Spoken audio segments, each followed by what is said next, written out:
নমস্কার। একটা কমন প্রশ্ন, দাদা বিয়ে কবে হবে?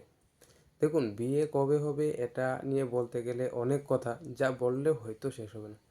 তবে যদি এইভাবে বলি যে বিয়ে হবার সম্ভাবনা কখন প্রবল, দেখুন বিয়ে মূলত জন্মছকে লগ্নপতি, পঞ্চমপতি ও সপ্তমপতির দশা ও অন্তর্দশা হওয়ার সম্ভাবনা প্রবল। পাশাপাশি রাহু, শুক্র ও বৃহস্পতির দশা অন্তর্দশায় বিবাহ হয়ে থাকে। তবে এর পাশাপাশি বিবাহের জন্য বৃহস্পতির গোচর একটি বিশাল ভূমিকা রাখে।